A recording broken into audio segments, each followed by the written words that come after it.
Mon frère m'a exclu du barbecue, sa femme disait que je gâcherais l'ambiance. Mes parents ont approuvé. J'ai accepté.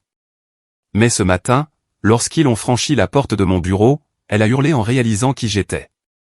Le message a illuminé l'écran de mon téléphone à 21h15 un vendredi soir. Il venait de mon frère cadet, Cédric. Ne viens pas au barbecue ce week-end. Estelle dit que tu plombes l'ambiance. J'ai fixé les mots. Ma poitrine s'est serrée comme si quelqu'un m'avait donné un coup de poing. Puis j'ai vu les petites icônes apparaître sous son message. Un emoji mort de rire de ma mère. Un emoji pouce en l'air de mon père. Ils étaient tous de mèche.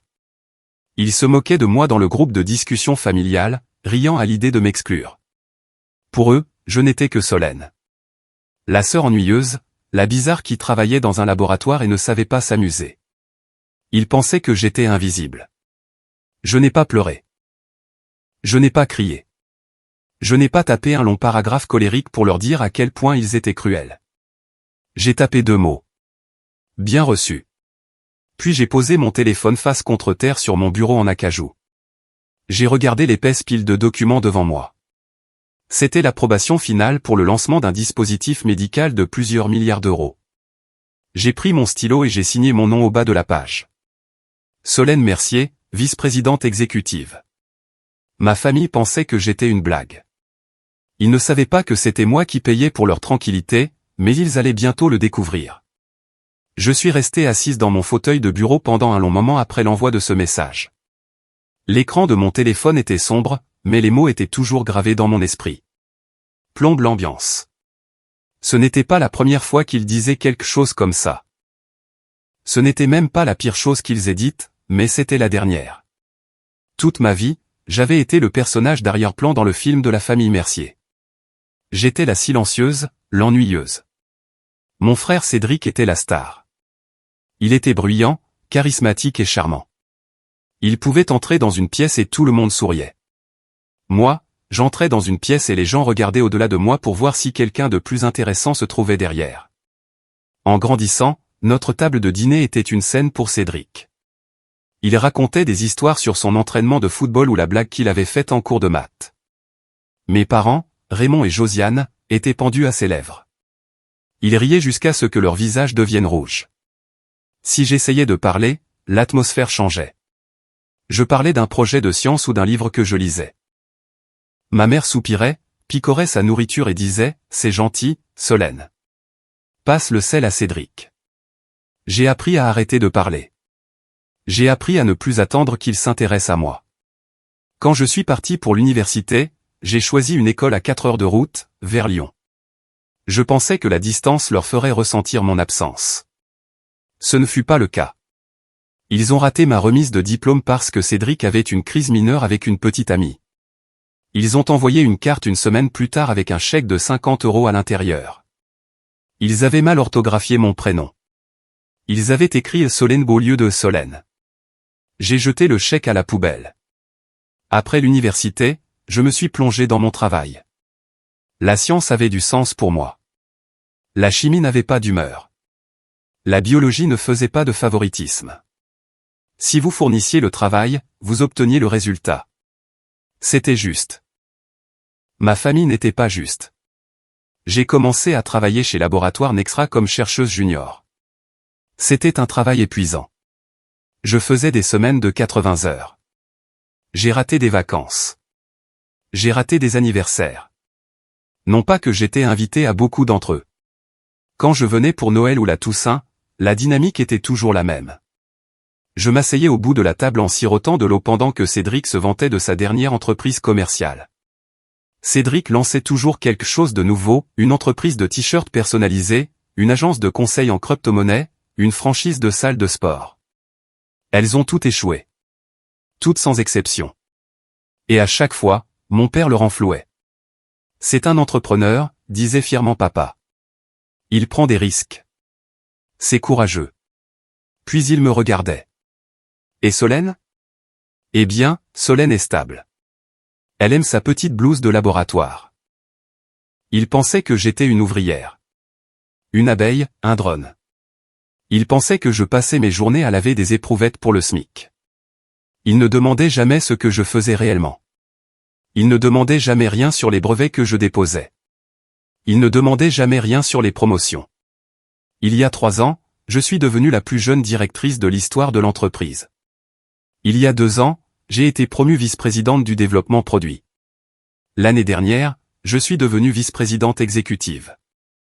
Je supervisais un budget plus important que le PIB de certains petits pays. Je dirigeais une équipe de 300 scientifiques et ingénieurs brillants. Quand je parlais en réunion, des milliardaires écoutaient. Quand je prenais une décision, le cours de la bourse bougeait.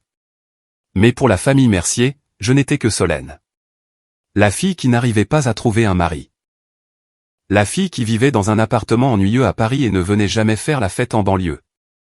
Estelle, la femme de Cédric, a empiré les choses. Cédric l'a épousée il y a 2 ans.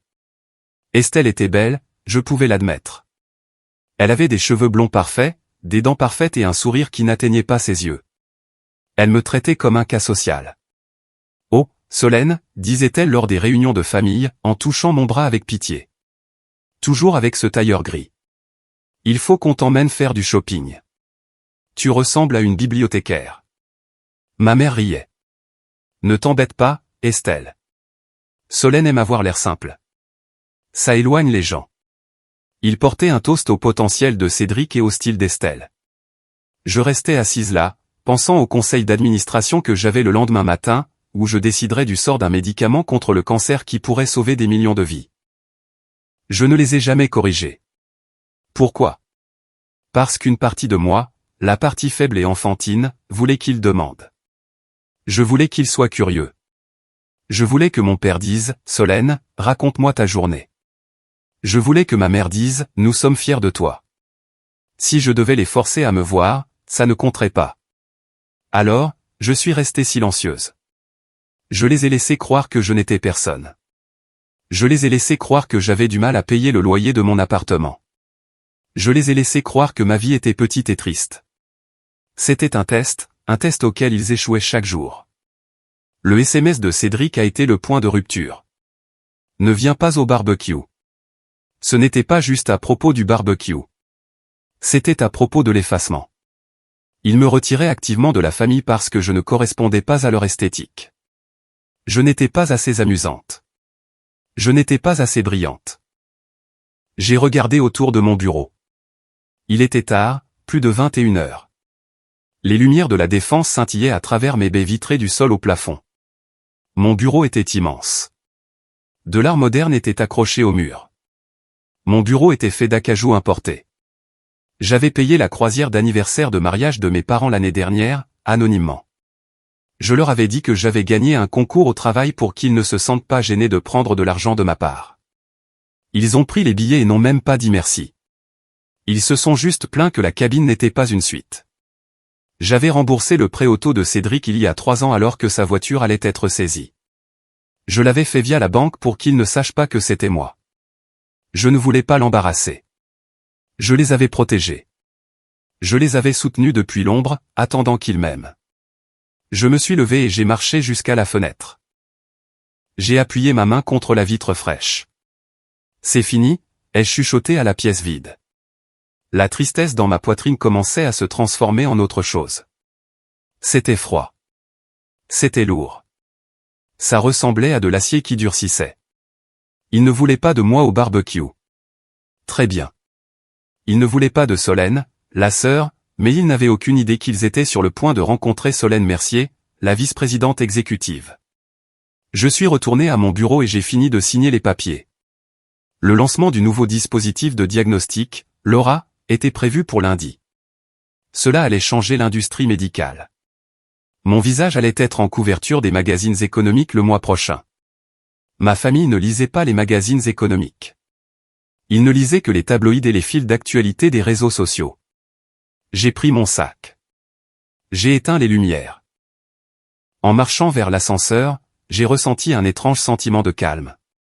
L'attente était terminée. L'espoir était mort. Et quand l'espoir meurt, la peur meurt généralement avec lui. Je n'avais plus peur de leur rejet. Je l'avais déjà accepté. Maintenant, je regardais simplement le bilan comptable. Des dettes étaient dues et je venais les recouvrer. Le samedi matin était généralement calme chez Laboratoire Nexra, mais pour moi, c'était juste un autre jour de travail. Le lancement était dans 48 heures. Le bâtiment bourdonnait de l'énergie sourde du personnel essentiel. Je suis arrivé à 7 heures. J'aimais le bâtiment quand il était vide. Il ressemblait à une forteresse. J'ai pris l'ascenseur privé jusqu'au 40e étage. Mon assistante, Claire Jansen, était déjà là. Claire avait 24 ans, elle était vive comme l'éclair et férocement loyale. Elle en savait plus sur ma vie que ma propre mère. Bonjour, mademoiselle Mercier, a dit Claire en me tendant un café noir. Le service juridique a envoyé les révisions finales, et l'équipe marketing veut revoir le communiqué de presse à midi. Merci, Claire, ai-je dit. Bloquez mes appels jusqu'à 10 heures. J'ai besoin de vider cette boîte de réception. Je suis entré dans mon bureau et j'ai fermé la porte. La matinée est passée dans un flou de productivité. J'étais dans mon élément ici. Je n'étais pas la fille rejetée. J'étais la patronne. J'étais respecté. J'étais nécessaire. Vers 10h15, mon interphone a grésillé. Mademoiselle Mercier? La voix de Claire semblait confuse. J'ai appuyé sur le bouton. Oui, Claire?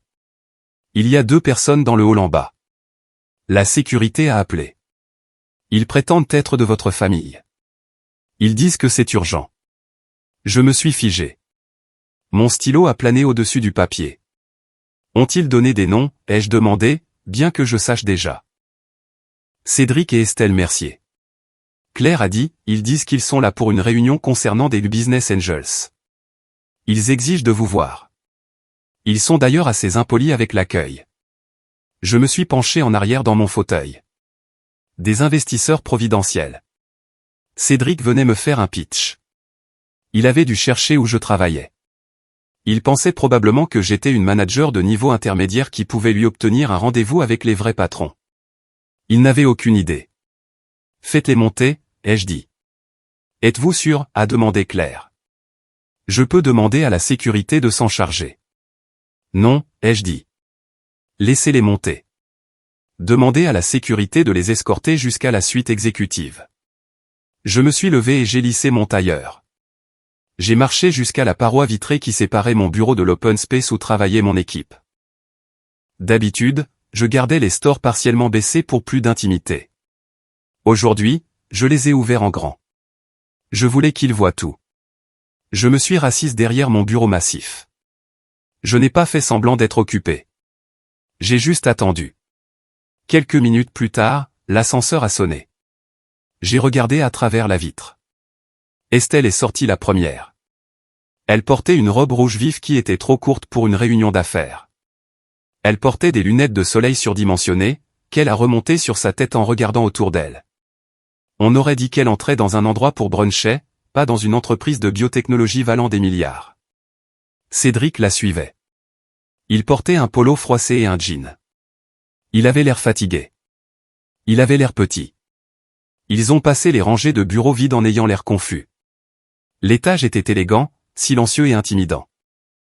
Claire s'est levée de son bureau devant ma porte. Mais Madame Mercier, a dit Claire professionnellement. Ouais, c'est nous, a dit Cédric, sans même la regarder. Elle est tout solenne? Elle a dit qu'elle pouvait nous faire entrer. Mademoiselle Mercier vous attend, a dit Claire. Elle a fait un geste vers ma porte. Estelle a pouffé. Mademoiselle Mercier. Mon Dieu, elle se prend au sérieux pour une assistante de labo. Ils ont marché vers ma porte. Claire l'a ouverte pour eux. Ils sont entrés. Je ne me suis pas levé. Je n'ai pas souri. Je suis resté parfaitement immobile, les mains jointes sur le bois poli de mon bureau. La pièce était immense. La vue derrière moi était un panorama de la ligne d'horizon de Paris. Les meubles étaient en cuir et chrome, mais la chose qui les a stoppés net était le mur derrière moi. C'était un panneau de verre dépoli avec un lettrage argenté, S. Mercier, vice-présidente exécutive, Laboratoire Nexra. Estelle s'est arrêtée si vite que Cédric l'a percutée. Elle a fixé l'enseigne. Puis elle m'a regardé. Puis elle a regardé l'enseigne à nouveau. Attends, a dit Estelle. Sa voix n'était plus confiante. Elle était mince et aiguë. C'est ton bureau? Cédric a regardé autour de la pièce, la bouche légèrement ouverte. Il a regardé l'art coûteux. Il a regardé la vue. Il a regardé le costume que je portais. De la soie italienne taillée à la perfection. Solène, a dit Cédric. Qu'est-ce que c'est que ça?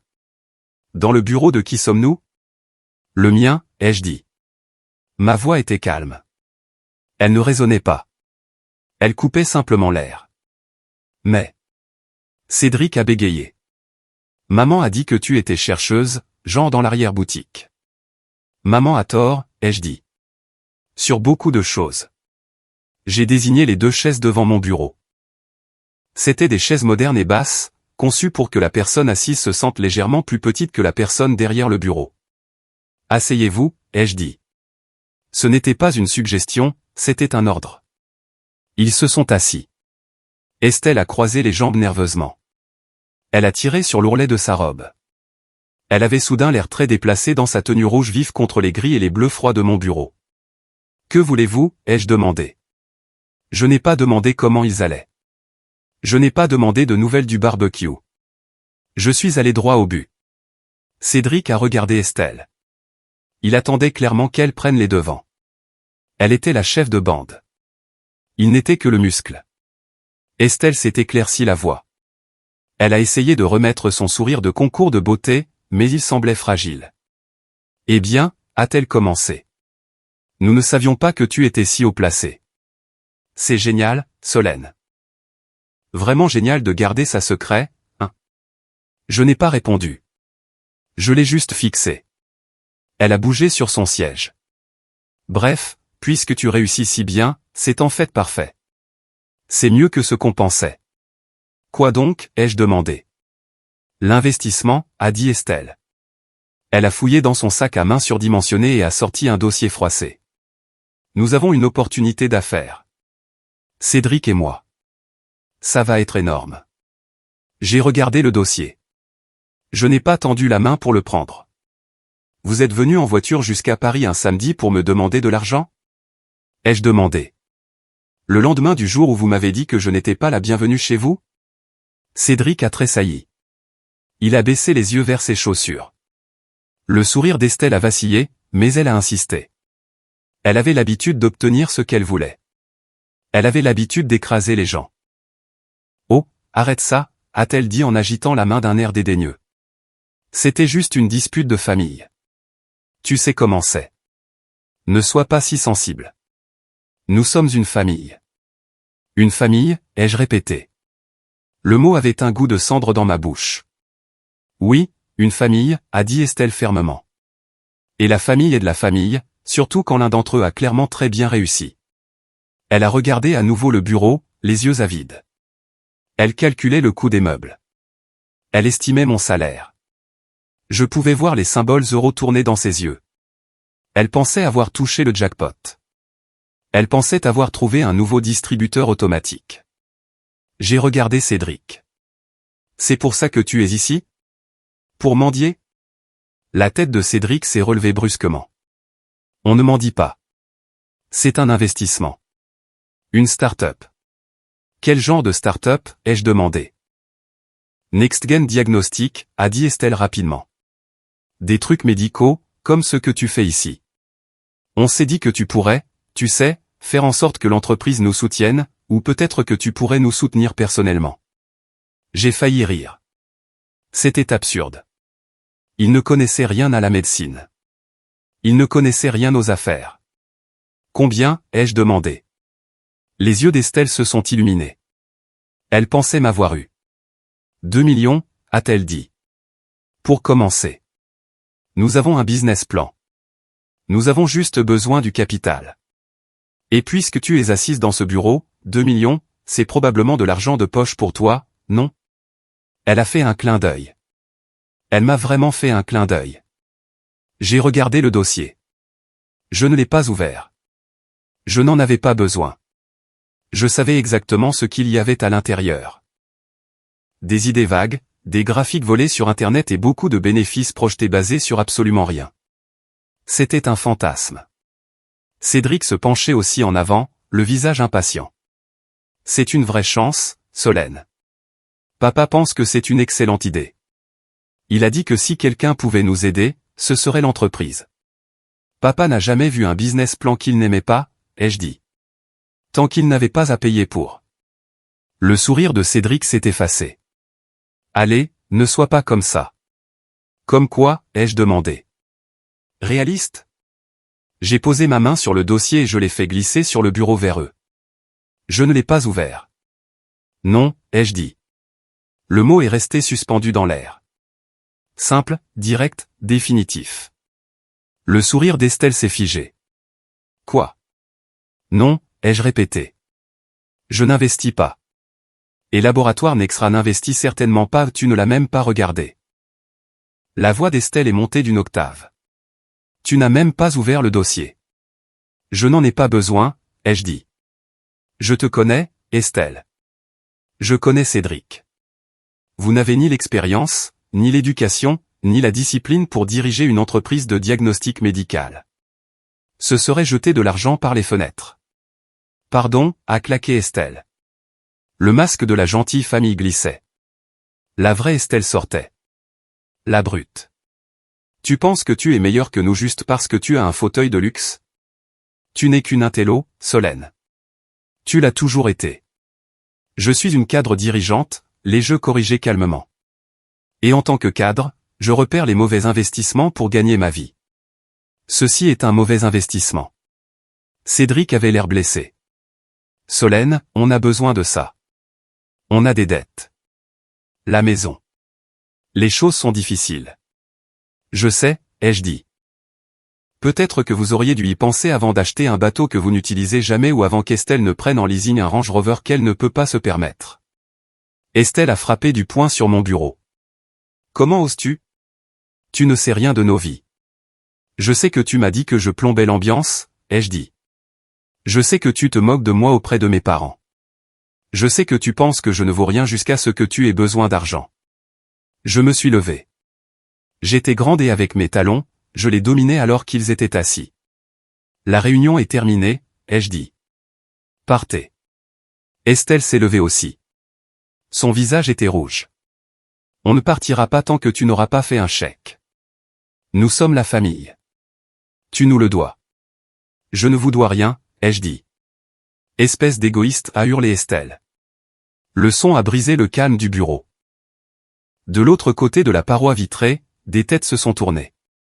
Mes employés regardaient. Claire se levait déjà, attrapant son téléphone. Tu es assise ici avec tes millions pendant que ton frère galère, a crié Estelle en pointant un doigt manucuré vers moi. Tu es dégoûtante. Pas étonnant que personne ne t'aime. Pas étonnant que tu sois seule.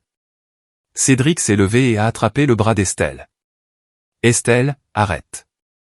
Allons-nous-en. Non. Elle s'est dégagée de lui. Elle a besoin d'entendre ça. Elle se croit spéciale. Elle n'est rien. Elle est un carnet de chèques. C'est tout ce qu'elle est. J'ai appuyé sur le bouton de mon interphone. Sécurité, ai-je dit. Mon bureau. Maintenant tu appelles la sécurité pour ton propre frère, a demandé Cédric, l'air horrifié. J'appelle la sécurité pour deux intrus qui causent un trouble, ai-je dit. Deux grands hommes en uniforme sont apparus aux portes vitrées en quelques secondes. Ils ont ouvert la porte. Mademoiselle Mercier, a demandé l'un d'eux. Veuillez escorter ces personnes hors du bâtiment, ai-je dit. Ils ne doivent plus être autorisés à entrer. Révoquez leur badge visiteur. Oui, madame, a dit le garde. Il s'est avancé vers Estelle. Madame, allons-y. Estelle a regardé le garde, puis moi. Ses yeux étaient fous de rage. Elle a attrapé son sac à main et le dossier rejeté. Tu vas regretter ça, Solène, a-t-elle craché. Je vais m'assurer que maman et papa sachent exactement comment tu nous as traités. Tu ne seras plus jamais la bienvenue à Noël. Je ne comptais pas venir, ai-je dit. Le garde lui a pris le coude. Elle s'est dégagée brusquement, mais a commencé à marcher vers la porte. C'est pour ça que personne ne veut de toi. Elle a crié alors qu'il l'entraînait dans le couloir. Tu es froide. Tu es un monstre. Sa voix a résonné dans tout l'étage. Mon personnel regardait dans un silence stupéfait. Cédric m'a regardé une dernière fois avant de la suivre. Il n'avait plus l'air en colère. Il avait l'air effrayé. Solène, a-t-il chuchoté. On avait vraiment besoin de cet argent. Alors vous auriez dû le gagner, ai-je dit. Il s'est tourné et est sorti. Ses épaules se sont affaissées. Les gardes ont fermé la porte. Le silence est revenu. Je me suis assise. Mon cœur battait vite, mais mes mains étaient stables. J'ai regardé l'endroit sur le bureau où Estelle avait frappé du poing. Il y avait une légère trace. J'ai pris un mouchoir et je l'ai essuyé. J'ai pris une profonde inspiration. C'était fait. J'avais tracé la ligne. Mais j'avais sous-estimé leur désespoir. Je pensais que les cris étaient la fin de l'histoire. J'avais tort. C'était juste la distraction. 10 minutes ont passé. J'ai essayé de retourner à ma paperasse, mais l'adrénaline bourdonnait encore dans mes veines. J'ai siroté mon café, essayant de réguler ma respiration. Puis mon téléphone personnel a vibré sur le bureau. J'ai jeté un coup d'œil. C'était une notification de ma banque, BNP Paribas. Une alerte de sécurité. BNP Paribas, demande de crédit détectée. Type, prêt personnel. Montant, 480 000 euros. Statut, prêt approuvé. J'ai froncé les sourcils. Je n'avais pas demandé de prêt. Je n'avais pas besoin de prêt. J'ai déverrouillé mon téléphone et ouvert l'application. Elle était là. Une demande en attente soumise il y a 3 minutes. Demandeur, Solène Mercier. Co-signataire, aucun. J'ai cliqué sur les détails. L'adresse indiquée n'était pas mon appartement à Paris. C'était l'adresse de mes parents en banlieue. Le numéro de téléphone indiqué était un vieux numéro fixe. Mon estomac s'est noué. J'avais l'impression d'être en chute libre. Ils avaient mon numéro de sécurité sociale. Bien sûr qu'ils l'avaient. Ma mère avait tous nos documents dans un classeur au grenier, mon certificat de naissance, mes vieilles déclarations d'impôt de mon premier job d'été. Ils essayaient de contracter un prêt en mon nom. Près d'un demi-million d'euros. Ce n'était pas juste désespéré, c'était criminel. J'ai regardé l'heure. 10h04, ils avaient dû le faire depuis la voiture. Estelle l'avait probablement préparé sur son téléphone, prête à appuyer sur renvoyer au moment où je dirais non. C'était leur plan B. Si je ne leur donnais pas l'argent, ils le prendraient. Une rage, brûlante et aveuglante, m'a envahi. Ce n'était plus un drame familial. C'était du vol. Je n'ai pas hésité. Je n'ai pas appelé mes parents pour demander une explication. Je n'ai pas envoyé de SMS à Cédric pour demander pourquoi. J'ai tapé le contact de Marc Sauvage. C'était mon banquier privé, un homme avec qui je travaillais depuis des années.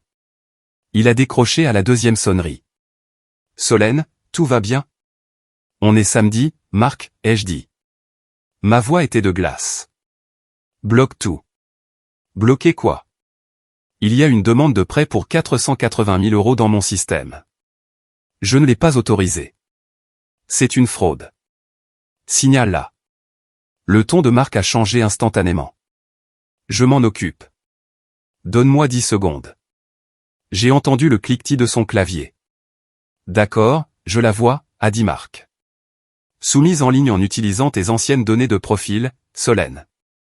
On dirait qu'elle a passé les questions de sécurité initiale parce qu'ils connaissent les réponses. Nom de jeune fille de la mère, premier animal de compagnie, mascotte du lycée. C'est ma famille, Marc. Il y eut un bref silence sur la ligne. Marc connaissait ma famille. Il savait que je gardais mes finances strictement séparées d'eux. Je suis désolé, Solène, a-t-il dit doucement. Ne sois pas désolé, ai-je dit.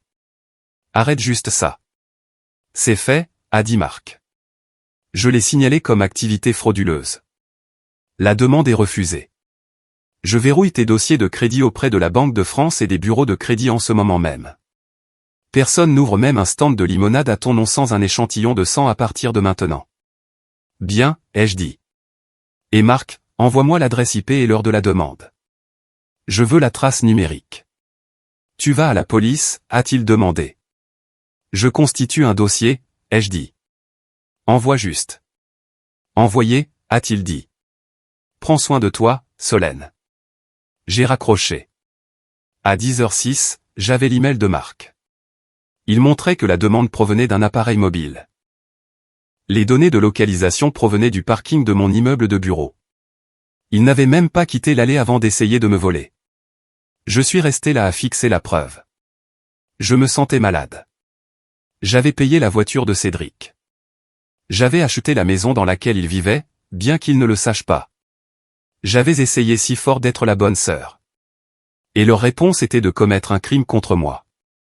À 10h10, mon téléphone a recommencé à vibrer. Appel entrant, Cédric. J'ai laissé sonner. Appel entrant, Cédric. J'ai laissé sonner. Appel entrant, Cédric. Il paniquait. Il avait dû recevoir la notification que le prêt était refusé et signalé pour fraude. Il savait que je savais. Au 5e appel, j'ai décroché. Elle pleure toutes les larmes de son corps, Solène, a crié Cédric avant même que je puisse dire allô. Il ne s'excusait pas. Il attaquait. Tu l'as humilié, a-t-il hurlé. D'abord tu nous vires et maintenant ça. La banque vient de nous envoyer un avertissement de fraude. Tu sais ce que ça nous fait? J'ai pris une gorgée de mon café. Il était froid. Maintenant je sais exactement ce que ça fait, ai-je dit calmement. Ça vous empêche de me voler un demi-million d'euros. On ne volait pas, a pleuré Cédric. On allait le rembourser une fois que l'entreprise décollerait. On avait juste besoin de liquidité. Tu as falsifié ma signature électroniquement, ai-je dit. Tu as utilisé mon numéro de sécurité sociale sans mon consentement. C'est une usurpation d'identité, Cédric. C'est une fraude bancaire. C'est 5 à 7 ans de prison. La ligne est devenue silencieuse. Tout ce que je pouvais entendre, c'était sa respiration lourde et les sanglots d'Estelle en arrière-plan. Tu ne mettrais pas ton frère en prison, a-t-il chuchoté. Tu as essayé de ruiner ma vie financière, ai-je dit. Tu t'en fichais que je perde ma réputation. Tu t'en fichais que je m'endette. Tu ne te souciais que de ce que tu voulais. On est une famille, a-t-il crié à nouveau. C'était sa seule défense. Le mot magique qui était censé tout excuser. Plus maintenant, ai-je dit. Dis à Estelle d'arrêter de pleurer. Elle a besoin d'économiser son énergie. Pourquoi, a demandé Cédric, la voix tremblante. Pour l'expulsion, ai-je dit. Quoi? Autre chose, ai-je demandé. Solène, attends. J'ai mis fin à l'appel. J'ai reposé le téléphone sur le bureau. Mes mains tremblaient maintenant, non de peur, mais d'adrénaline. J'avais appuyé sur la gâchette. J'avais enfin riposté. Et je n'avais pas fini. J'ai ouvert mon ordinateur portable. J'avais un dernier email à envoyer. J'avais besoin de tout savoir sur Estelle. J'avais besoin de savoir exactement à qui j'avais affaire. J'ai tapé un message rapide à Richard-Éric Dubois, le chef de la sécurité privée de mon entreprise. C'était un ancien de la police judiciaire. Il pouvait trouver une aiguille dans une botte de foin et il pouvait vous dire qui avait fabriqué l'aiguille. Objet, vérification d'antécédents, urge. Nom, Estelle Mercier, née Hunter. Historique financier et criminel complet. J'ai appuyé sur envoyer. La guerre avait commencé et j'allais la gagner. Ce soir-là, le silence dans mon appartement était lourd. J'avais passé l'après-midi à fixer la ligne d'horizon de la ville, mon esprit s'emballant avec des stratégies juridiques et de la colère. J'ai commandé à emporter, mais je n'ai pas mangé. Je suis resté assise là à attendre le prochain coup. À 19h, mon gardien a sonné. Mademoiselle Mercier, il y a un paquet pour vous. Il a été déposé par un coursier. Pas d'adresse de retour. Faites-le monter, ai-je dit. Quelques minutes plus tard, je tenais une épaisse enveloppe Kraft marron. Elle était lourde. Elle ressemblait à une brique dans mes mains. Il n'y avait pas de timbre, juste mon nom écrit au marqueur noir. Je l'ai emmené sur l'îlot de cuisine en marbre. J'ai attrapé un couteau et j'ai ouvert le dessus. J'ai versé le contenu sur le comptoir. 2 choses sont tombées. La première était un dossier épais relié par une spirale avec une couverture en plastique transparent. Il avait l'air professionnel. Il ressemblait au genre de rapport que mon équipe de sécurité chez Nexra produirait. La seconde était une enveloppe blanche plus petite. Elle était adressée à la main. J'ai reconnu l'écriture immédiatement. Les boucles du S, l'inclinaison nette du monsieur, c'était l'écriture de mon père. Mon estomac s'est serré. Pourquoi mon père m'envoyait-il un paquet? Était-ce une lettre de haine? Était-ce un procès? Était-ce une lettre pour me dire que j'étais déshérité? J'ai ouvert l'enveloppe blanche en premier. À l'intérieur se trouvait une seule feuille de papier ligné arrachée d'un bloc-notes jaune. Solène, je sais ce qui s'est passé à ton bureau aujourd'hui. Cédric nous a appelés en pleurant. Ta mère est furieuse. Elle veut appeler la police contre toi pour harcèlement. Mais je n'ai rien dit parce que j'ai des soupçons depuis longtemps. Rick Dubois m'a appelé. Il a dit que tu avais commandé une vérification d'antécédents sur Estelle. Il a dit qu'en tant que courtoisie envers la famille, il voulait m'en informer avant de te l'envoyer. Je lui ai dit de me l'envoyer en premier. Je l'ai lu, Solène. J'ai tout lu. Je n'ai pas l'estomac pour faire ce qui doit être fait. Je suis un vieil homme et je veux juste la paix dans la maison. Mais toi tu as toujours été la forte. Même quand on ne te traitait pas comme telle. Si tu peux gérer ça, s'il te plaît, fais-le. Papa. J'ai fixé le mot. Mes mains ont commencé à trembler. Espèce de lâche, ai-je chuchoté à la pièce vide. Il savait. Il avait vu la preuve de qui était Estelle. Et au lieu de protéger son fils, au lieu de s'excuser auprès de moi, il m'avait refilé le bébé. Il m'utilisait comme son tueur à gages. Il voulait que la sœur bizarre détruise la famille pour qu'il puisse garder les mains propres. Tu as toujours été la forte. Cette phrase aurait dû ressembler à un compliment. Au lieu de cela, elle ressemblait à une gifle. Il admettait que j'étais forte, pourtant il avait passé toute ma vie à laisser ma mère et mon frère me traiter comme si j'étais faible. Il les avait regardés se moquer de moi. Il s'était joint à eux. Et maintenant, quand le loup était à la porte, il se cachait derrière moi. J'ai posé le mot. J'ai senti une résolution froide et dure s'installer dans ma poitrine. Très bien. S'il voulait que je sois le bourreau, je le serais. J'ai pris le dossier. Sujet, Estelle Mercier, née Jenkins, anciennement Honoré. Préparé par Dubois Sécurité Privée. Je l'ai ouvert. La page 1 était un résumé. C'était dévastateur. Estelle n'était pas juste une mauvaise femme d'affaires. C'était une prédatrice. Mariage précédent, mariée à Maxime Honoré. 2018 à 2021. Résultat, divorce demandé par Monsieur Honoré. Motif cité, différends irréconciliables. Impact financier, Monsieur Honoré a déposé un dossier de surendettement personnel 3 mois après le divorce. J'ai tourné la page. Il y avait des détails. Estelle avait ouvert 12 cartes de crédit au nom de Maxime Honoré. Elle avait contracté des prêts commerciaux pour une entreprise d'organisation d'événements de luxe qui n'avait jamais organisé un seul événement. Elle avait falsifié sa signature pour une seconde hypothèque. Au moment où Maxime l'a découvert, il avait 600 000 € de dette. Il a perdu sa maison. Il a perdu sa voiture. Il a perdu sa crédibilité bancaire. Estelle a plaidé l'ignorance. Elle a pleuré au tribunal. Elle a dit que Maxime était contrôlant et abusif et l'avait forcé à signer des choses qu'elle ne comprenait pas. Le tribunal l'a cru suffisamment pour la laisser partir avec un casier vierge, laissant Maxime avec les décombres. Puis venait la section sur Cédric. Le rapport montrait qu'Estelle faisait exactement la même chose à mon frère. Au cours des 2 années où ils avaient été mariés, Cédric avait été fiché à la Banque de France pour incident de paiement. Il y avait 3 cartes de crédit maxées à son nom dont il ne savait probablement rien. Il y avait un gage sur son 4x4. Et puis le coup de grâce. Elle avait convaincu Cédric de retirer son argent de son assurance vie de manière anticipée. Il avait payé une pénalité fiscale massive. Où est allé l'argent? Virement vers Lux Consulting SARL. Propriétaire, Estelle Jenkins. Elle transférait son argent de retraite vers un compte écran. Elle le saignait à blanc tout comme elle l'avait fait à Maxime. J'ai feuilleté les pages. Photos de ses virées shopping, copies de relevés bancaires. C'était méthodique. C'était diabolique. Mon frère était un idiot, oui. Il était cruel avec moi, oui. Mais il se faisait dévorer vivant par un parasite. Et mon père savait.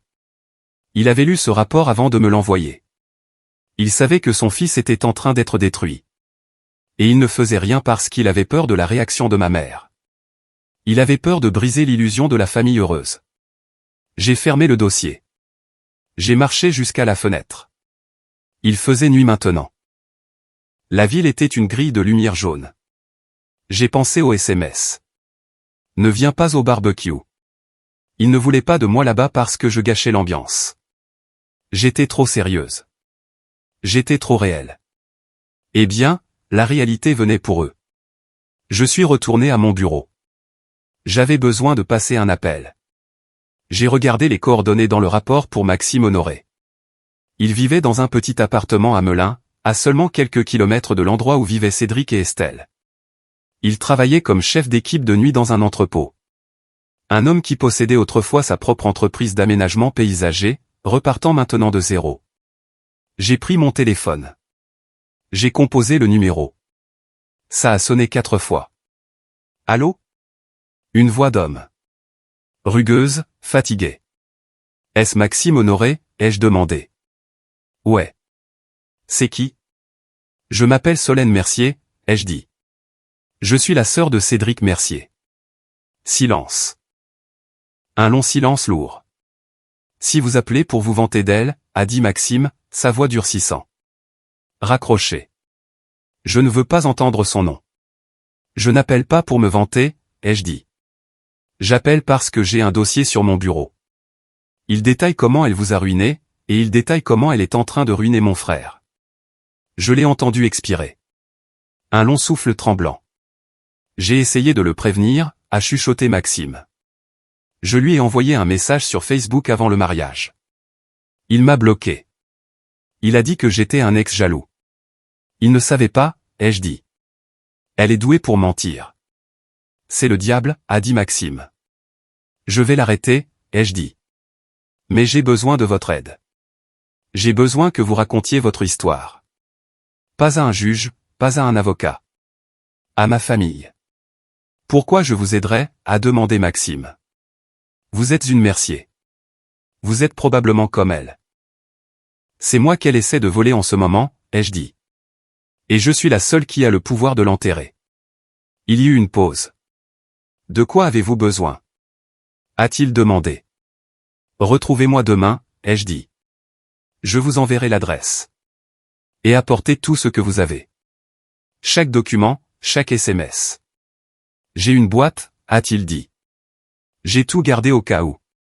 Bien, ai-je dit. Apportez la boîte. J'ai raccroché. J'ai regardé le dossier à nouveau. Le mot de papa était posé dessus. Si tu peux gérer ça, s'il te plaît, fais-le. Oh, je vais gérer ça, papa, ai-je dit doucement. Je vais gérer ça si bien que tu ne l'oublieras jamais. Dimanche matin, la veille du lundi de la Pentecôte, je me suis réveillé à 5 heures. Je n'avais pas besoin de réveil. Mon esprit parcourait déjà la liste de contrôle. D'abord, j'ai envoyé par email à Maxime le lieu, un café à mi-chemin entre mon appartement et la banlieue. Nous nous rencontrerions à 19 heures. Ensuite, j'ai ouvert mon ordinateur portable. Il était temps de sortir la que je cachais dans ma manche depuis 3 ans. Je me suis connecté à un portail sécurisé pour une société holding appelée SM Holdings SCI. SM signifiait Solène Mercier, mais personne dans ma famille ne le savait. Il y a 3 ans, Cédric et Estelle cherchaient une maison. Ils avaient un crédit épouvantable. Même à l'époque, Estelle avait commencé son travail. Aucune banque ne voulait leur accorder de prêt immobilier. Mes parents ne pouvaient pas se permettre de se porter caution. Cédric avait pleuré à table. Il avait dit qu'il était un raté. Il avait dit qu'il ne pouvait pas offrir un foyer à sa nouvelle femme. Je ne pouvais pas supporter de le voir comme ça. Malgré tout, c'était mon petit frère. Alors, j'ai acheté la maison. J'ai utilisé une SCI pour que mon nom n'apparaisse pas dans les registres publics facilement accessibles. J'ai acheté une jolie maison de 4 chambres à Rambouillet pour 450 000 €. J'ai payé comptant. Ensuite, j'ai demandé à une agence de gestion immobilière de la louer à Cédric. J'ai dit au gestionnaire de leur faire une offre spéciale parce que le propriétaire était un philanthrope qui voulait aider les jeunes couples. Il payait 1 500 € par mois. Le prix du marché était de 3 500 €. Je subventionnais leur vie. Je payais la taxe foncière. Je payais l'assurance. J'ai payé pour le nouveau toit quand il a fui l'hiver dernier. Ils pensaient qu'ils avaient de la chance. Ils pensaient avoir trouvé une faille. Ils n'ont jamais su qu'ils vivaient dans ma maison. J'ai cliqué sur le dossier de propriété. Propriétaire, SM Holdings SCI. Locataire, Cédric Mercier et Estelle Mercier. Statut du bail, renouvelable mensuellement. Ils étaient sur un bail précaire parce qu'ils étaient toujours en retard pour le loyer. J'avais dit à l'agence de gestion d'être indulgente, de ne jamais les expulser. Cette indulgence prenait fin aujourd'hui. J'ai rédigé un document, avis de résiliation de bail pour Cédric Mercier et Estelle Mercier, propriété 142 allée des Érables, Rambouillet. Vous êtes par la présente notifié que votre bail est résilié avec effet immédiat. Vous avez 30 jours pour quitter les lieux. J'ai fixé le document expulsant mon frère. Cela semblait dur. Cela semblait cruel. Puis je me suis souvenu de la demande de prêt. Je me suis souvenu d'Estelle criant, « Personne ne veut de toi ». Je me suis souvenu du mot de mon père.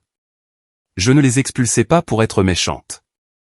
Je les expulsais parce que la maison était un actif et qu'ils étaient des passifs. C'étaient des criminels vivant dans ma propriété, utilisant l'adresse pour commettre une fraude contre moi. J'ai imprimé l'avis. Je l'ai signé en tant que gérante de SM Holdings SCI. Ensuite, je suis allé sur mon portail bancaire. J'ai trouvé le prélèvement automatique configuré pour les charges de la maison. Je payais aussi l'eau et les ordures ménagères. Un autre avantage de leur bail. Statut, actif. J'ai cliqué sur annuler. Confirmer l'annulation? Oui. J'ai ressenti une étrange sensation dans ma poitrine. C'était plus léger. Pendant des années, je les avais portés. Je les avais traînés en haut de la colline pendant qu'ils me donnaient des coups de pied au visage. Maintenant, je lâchais la corde. Le reste de la journée s'est écoulé lentement. J'ai nettoyé mon appartement. J'ai organisé le rapport du détective. J'ai fait des copies de tout. Un jeu pour moi, un jeu pour la police si on en arrivait là, un jeu pour le barbecue. À 18 h, je suis monté dans ma voiture. J'ai quitté la ville. La circulation était fluide. Tout le monde était déjà sur ses lieux de vacances. Les familles faisaient des grillades, riaient, profitaient du long week-end. Moi, j'allais en guerre. Je me suis garé sur le parking du café à 18h55. Maxime était déjà là. Il était appuyé contre une vieille berline Ford. Il paraissait plus vieux que ses 30 ans. Son visage était marqué par le stress. Il portait une veste de travail délavée. J'ai garé mon SUV de luxe à côté de lui. Je suis sorti. Il m'a regardé. Il a regardé mes vêtements, ma voiture. Il a plissé les yeux. « Vous ne ressemblez pas à Cédric », a-t-il dit. « Je sais », ai-je dit. J'ai tendu la main. Je suis Solène. Il l'a serré. Sa poigne était rugueuse, calleuse. « Vous avez le dossier ?» a-t-il demandé. « Dans la voiture », ai-je dit. « Avez-vous apporté la boîte ?» Il a hoché la tête. Il a ouvert son coffre. À l'intérieur se trouvait un bac de rangement en plastique rempli de papier. « Transcription du tribunal », a-t-il dit en pointant du doigt. Relevé bancaire, SMS de menace qu'elle m'a envoyé quand j'ai essayé de partir. Tout est là. Bien, ai-je dit. Alors, c'est quoi le plan, a demandé Maxime. On débarque juste? Non, ai-je dit. On va chez eux d'abord. Ce soir. Je veux qu'ils vous voient avant la fête. Je veux qu'ils aient peur. Maxime a souri. Ce n'était pas un sourire joyeux. C'était un sourire sinistre et satisfait. Je ne l'ai pas vu depuis 3 ans, a-t-il dit. Elle pense que je suis mort ou en prison. Elle a dit aux gens que j'étais devenu fou. Elle raconte beaucoup de choses aux gens, ai-je dit. Ce soir, on rétablit la vérité. Pourquoi faites-vous ça, a demandé Maxime à nouveau, scrutant mon visage. Vraiment? Pourquoi? J'ai regardé le coucher de soleil se reflétant sur le capot de ma voiture. Parce qu'ils ont essayé de me voler, ai-je dit.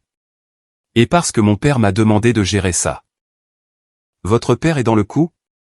Mon père est un spectateur, ai-je dit. Je suis la joueuse. D'accord, a dit Maxime. Il a claqué son coffre. On y va. Suivez-moi, ai-je dit. Je suis propriétaire de la maison dans laquelle ils vivent. Allons rendre visite aux locataires. Les sourcils de Maxime se sont levés. Vous êtes proprio? Ils ne le savent pas, ai-je dit, mais ils le sauront dans environ 20 minutes. Je suis remonté dans ma voiture. Mon cœur battait régulièrement et lentement. Le piège était en place. Maintenant, tout ce que j'avais à faire était de le déclencher. Le trajet jusqu'à Rambouillet a pris 15 minutes. Le soleil se couchait, projetant de longues ombres sur les pelouses de banlieue. C'était un beau quartier. Gazon entretenu, vélos laissés dans les allées. C'était le genre de vie que mes parents avaient toujours voulu, le genre de vie qu'ils pensaient que Cédric méritait. Je me suis arrêté le long du trottoir devant le 142 allée des Érables. La maison avait fière allure. Les hortensias étaient en fleurs. Il y avait une nouvelle couronne sur la porte. Le camion de Cédric était dans l'allée. Le Range Rover en leasing d'Estelle était garé à côté. J'ai coupé le moteur. Maxime s'est garé derrière moi. Nous sommes sortis. La rue était calme. Un chien aboyait au loin. Prêt, ai-je demandé à Maxime. Il a pris une profonde inspiration. Il serrait un épais dossier de documents tiré de sa boîte. Ouais, a-t-il dit. J'attends ça depuis longtemps. Nous avons remonté l'allée ensemble. Le gravier crissait sous mes talons. Je n'ai pas frappé. J'ai sonné une fois. Longuement et fort. J'ai entendu des pas à l'intérieur. Puis la voix d'Estelle. J'y vais. C'est probablement la pizza. La porte s'est ouverte. Estelle portait un pantalon de jogging et un débardeur. Elle avait un verre de vin à la main. Elle souriait, attendant un livreur. Quand elle m'a vu, le sourire a disparu. Solène, a-t-elle dit. Elle avait l'air agacée. Qu'est-ce que tu fais là? Cédric t'a dit que tu n'étais pas, puis elle a vu l'homme debout à côté de moi. Son visage est devenu blanc. Pas pâle, blanc spectral. Le verre de vin a glissé de sa main. Fracas. Le vin rouge a éclaboussé le porche et ses chaussettes blanches. Des éclats de verre ont glissé sur le béton. Max a-t-elle chuchoté. Elle a utilisé son surnom.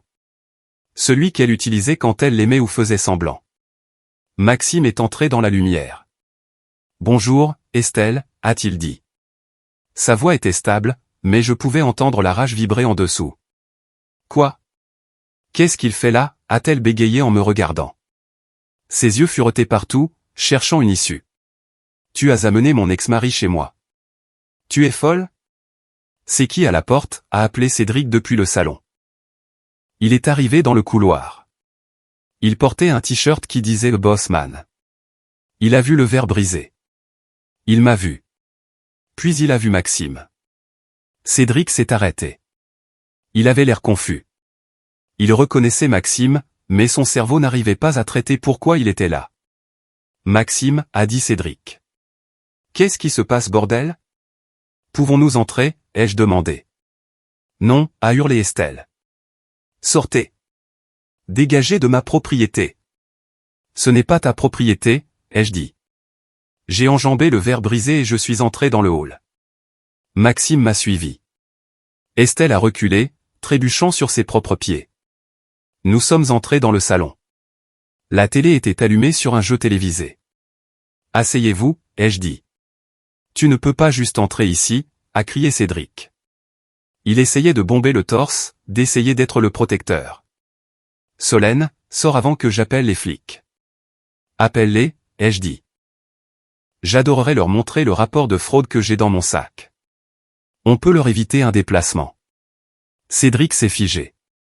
Le mot fraude l'a frappé comme un coup physique. Il a regardé Estelle. Elle tremblait. Asseyez-vous, ai-je répété. Ils se sont assis sur le canapé beige, le même canapé que j'avais payé quand j'avais meublé l'endroit pour les locataires. Maxime se tenait près de la télé. Je me tenais au centre de la pièce. Max a joint Estelle. S'il te plaît, pars. Quoi qu'elle t'ait dit, c'est un mensonge. Maxime a jeté son dossier sur la table basse. Il a atterri avec un bruit lourd. C'est mon dossier de surendettement, Estelle, a dit Maxime. Ce sont les relevés de carte de crédit. Ce sont les emails où tu as admis avoir falsifié ma signature. Cédric a regardé le dossier. Il a tendu la main pour le prendre. N'y touche pas, Cédric, a crié Estelle. Elle s'est jetée sur sa main. Laisse-le lire, ai-je dit. Cédric a retiré sa main d'elle. Il a regardé sa femme avec horreur. Qu'est-ce que c'est, a demandé Cédric. C'est ton avenir, a dit Maxime. C'est exactement ce qu'elle te fait en ce moment. Cédric a ouvert le dossier. Il a commencé à lire. Ses yeux se sont écarquillés. Le compte Lux Consulting, a chuchoté Cédric. C'est l'entreprise dans laquelle tu as dit que tu investissais avec l'argent de mon assurance vie. C'est une coquille vide, a dit Maxime. C'est sa caisse noire personnelle. Elle te vide, met l'argent là, et quand tu es fauché, elle part. Elle prend l'argent, tu gardes la dette. Cédric a regardé Estelle. Est-ce que c'est vrai? Non. Estelle pleurait maintenant. De grosses larmes laides. Ils mentent. Ils essaient de nous séparer parce qu'ils sont jaloux. Solène est jalouse de notre amour. J'ai vérifié ta situation bancaire aujourd'hui, Cédric, ai-je dit, avant de bloquer le prêt que tu as essayé de me voler. Tu es fiché à la Banque de France. Tu as 3 hypothèques contre toi. Tu te noies et elle est l'encre. Cédric a lâché le dossier. Il a mis sa tête dans ses mains. Oh mon Dieu, a-t-il gémi. Mon argent de retraite. Il a disparu. Jusqu'au dernier centime, a dit Maxime. La pièce était silencieuse à l'exception des sanglots d'Estelle et du son du jeu télévisé. Pourquoi tu fais ça, a crié Estelle vers moi, le visage strié de mascara. Tu gâches tout. Tu es une misérable, solitaire. Je suis la propriétaire, ai-je dit. J'ai sorti le 2e document de mon sac, l'avis d'expulsion. Je l'ai placé sur la table basse juste au-dessus des papiers de faillite de Maxime. Quoi, a demandé Cédric en levant les yeux. La maison? Ai-je dit. Je l'ai achetée il y a 3 ans via une SCI. Je subventionne votre loyer. Je paie pour votre train de vie. Estelle a cessé de pleurer. Sa bouche s'est ouverte. Toi, a-t-elle chuchoté. Tu possèdes cette maison. Chaque brique, ai-je dit. Et vous avez 30 jours pour partir. Tu ne peux pas faire ça, a hurlé Estelle. Nous avons des droits. Nous sommes la famille. Vous êtes des locataires, ai-je dit. Et vous êtes en rupture de bail. Et vous avez tenté d'escroquer le propriétaire. J'ai regardé Cédric. Il avait l'air brisé. Il ressemblait à un enfant qui venait d'apprendre que le Père Noël était mort. Solène, a-t-il chuchoté. Tu as acheté la maison pour nous? J'ai essayé de t'aider, ai-je dit. J'ai essayé de te donner une fondation et tu m'as craché dessus. Tu as laissé ta femme se moquer de moi. Tu as essayé de me voler. Je ne savais pas, a-t-il dit. Des larmes coulaient sur son visage maintenant. Je ne savais pas que c'était toi. Tu n'as jamais demandé, ai-je dit. Tu n'as jamais rien demandé sur moi. 30 jours, ai-je dit. Si vous n'êtes pas parti le 30 juin, l'huissier viendra vous expulser. Où est-ce qu'on ira, a demandé Cédric. On n'a pas d'argent. Ça, ai-je dit, c'est une question pour ta femme. Elle semble très douée pour dépenser de l'argent. Peut-être qu'elle sait où en trouver. J'ai fait signe à Maxime. On a fini ici, ai-je dit. Nous sommes sortis. Estelle criait derrière nous. Tu ne peux pas faire ça. Je te poursuivrai. Je le dirai à maman. Cédric n'a pas dit un mot. Il est juste resté assis là, entouré des preuves de sa vie ruinée. Nous sommes sortis dans l'air frais du soir. Maxime m'a regardé. Il semblait plus léger. Merci, a-t-il dit. Merci à vous, ai-je répondu. À demain. Demain. Le barbecue, ai-je dit. Nous avons une dernière présentation à faire aux parents. Maxime a souri. Je ne manquerai ça pour rien au monde. Lundi de Pentecôte, 14 h. Le ciel était d'un bleu parfait, sans nuages. L'air sentait le charbon de bois et la crème solaire. La maison de mes parents bourdonnait. Les voitures s'alignaient dans l'allée. Ils avaient invité les voisins, les cousins, les amis. C'était l'événement social de la saison pour la maison Mercier. J'ai garé ma voiture au bout de la rue. Je ne voulais pas être bloqué. J'ai remonté l'allée en portant un porte-documents en cuir noir. Je portais un tailleur bleu marine impeccable. Tous les autres étaient en short et robe d'été. J'avais l'air d'un croque-mort arrivant à une fête au bord de la piscine. La musique s'est arrêtée quand je suis entré dans le jardin. Ma mère tenait un plateau de mimosa. Elle s'est figée. Mon père était au grill en train de retourner des hamburgers. Il a levé les yeux, le visage pâle. Les invités se sont tus. Il sentait la tension. Solène, a dit ma mère. Sa voix était serrée. On ne pensait pas que tu viendrais, a dit Cédric. Cédric dit beaucoup de choses, ai-je dit. Ma voix portait à travers le jardin. Je suis passé devant la glacière. Je suis passé devant la piscine gonflable. J'ai marché droit vers la table de patio où Cédric et Estelle étaient assis. Ils ressemblaient à des fantômes. Ils n'avaient pas dormi. Les yeux de Cédric étaient rouges et gonflés. Estelle portait des lunettes de soleil, essayant de cacher son visage. « Qu'est-ce que tu fais là » a sifflé Estelle. « Tu n'en as pas fait assez ?»« Je suis là pour finir, ai-je dit. » Je me suis tourné vers mes parents. « Maman, papa, ai-je dit. Vous m'avez dit de ne pas venir parce que je plombe l'ambiance. Vous vous êtes moqué de moi. » Ma mère a rougi. « Oh, Solène, c'était juste une blague. Ne sois pas si dramatique. » Ce n'était pas une blague, ai-je dit. C'était la vérité. Je n'ai pas ma place ici. Et aujourd'hui, je vais vous montrer pourquoi. J'ai ouvert le porte-documents. J'ai sorti le rapport de fraude. J'ai sorti l'avis d'expulsion. J'ai sorti la vérification d'antécédents. Je les ai étalés sur la table juste à côté de la salade de pommes de terre. Papa, ai-je dit en le regardant dans les yeux. Tu m'as envoyé un mot samedi. Tu m'as dit que tu savais qu'Estelle était une fraudeuse. Tu m'as dit de gérer ça. La foule a halté. Ma mère a laissé tomber le plateau de mimosa. Splat. Raymond, a demandé ma mère en regardant mon père. De quoi parle-t-elle? Mon père a regardé le grill. Il ne pouvait pas la regarder. Il ne pouvait pas me regarder. J'avais des soupçons, a-t-il marmonné. Des soupçons, ai-je dit. Tu avais des preuves. Tu savais qu'elle volait ton fils aveuglément et tu étais trop lâche pour l'arrêter. J'ai pointé les papiers. Estelle a volé l'assurance vie de Cédric, ai-je annoncé à la fête. Elle a ruiné son crédit. Elle a commis une fraude bancaire en mon nom. Menteuse. Estelle s'est levée. Elle ment. Elle est folle. Ah bon? J'ai regardé vers le portail. Maxime est entré. La foule s'est écartée pour lui. Il avait l'air propre, vêtu d'une belle chemise boutonnée. Estelle a émis un son comme un animal blessé. Maxime? A chuchoté ma mère. C'est son ex-mari? Madame Mercier, a dit Maxime poliment. Désolé de gâcher la fête. Il s'est avancé vers la table. Dis-leur, Maxime, ai-je dit. Elle m'a fait la même chose, a dit Maxime à la foule stupéfaite. Elle a simulé une entreprise, volé mes économies et m'a laissé en faillite personnelle. Elle le fait à Cédric en ce moment même. Cédric s'est levé. Ses jambes tremblaient. C'est vrai, a dit Cédric doucement. Cédric. Estelle a attrapé son bras. Ne les écoute pas, c'est vrai, maman, a dit Cédric en regardant notre mère. L'argent a disparu. Tout. Et Solène possède notre maison. Quoi? Ma mère m'a regardé. Tu possèdes leur maison?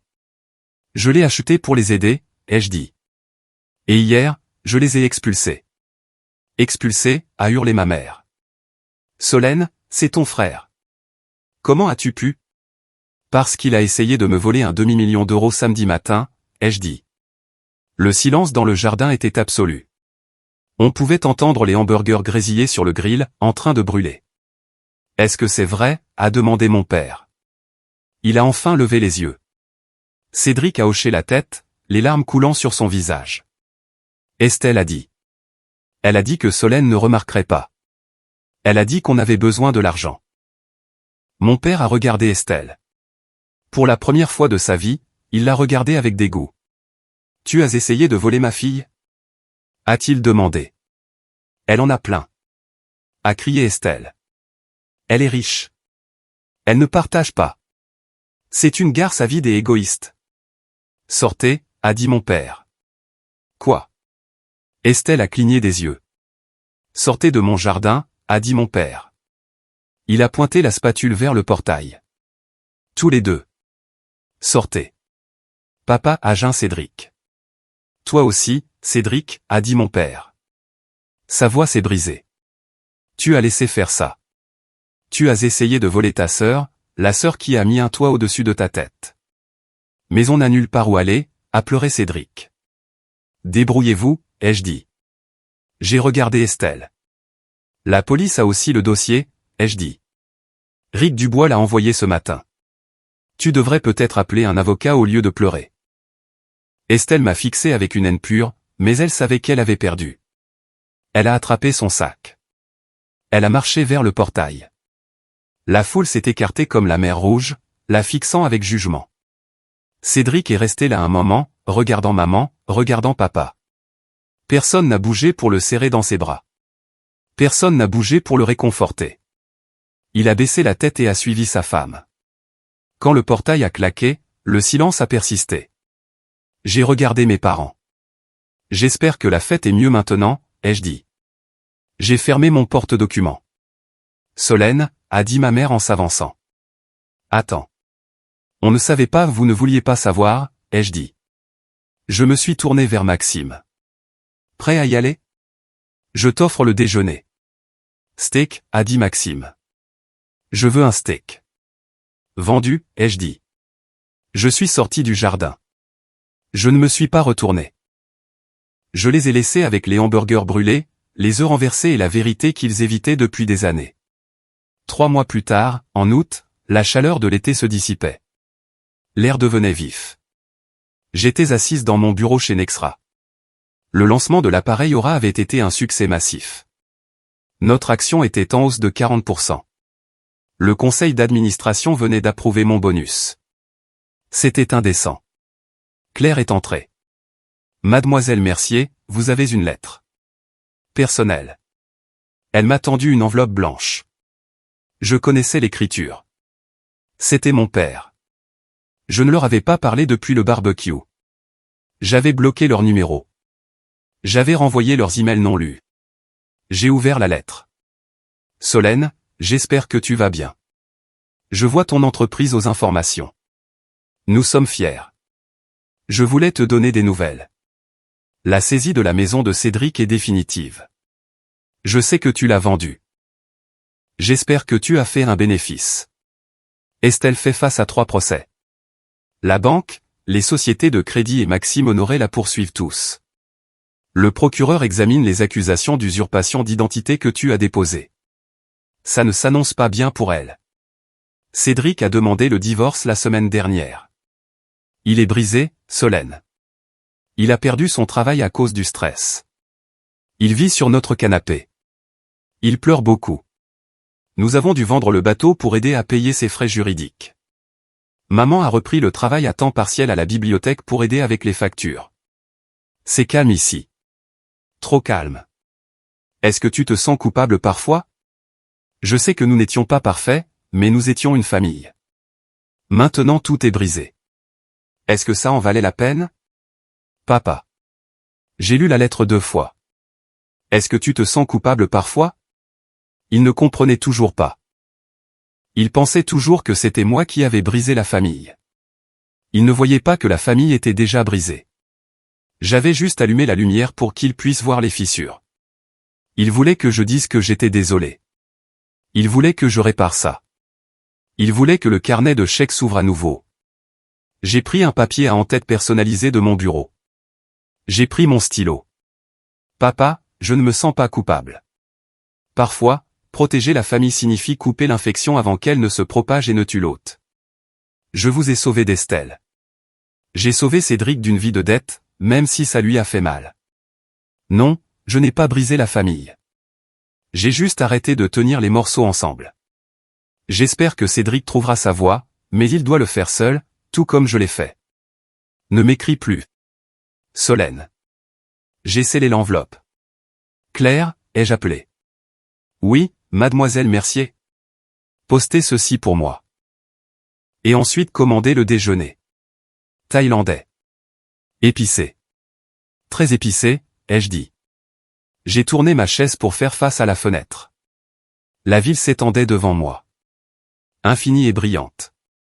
J'ai pensé à Cédric dormant sur le canapé dans le salon où j'étais ignoré. J'ai pensé à ma mère travaillant à la bibliothèque. J'ai pensé à mon père faisant griller des hamburgers dans un jardin silencieux.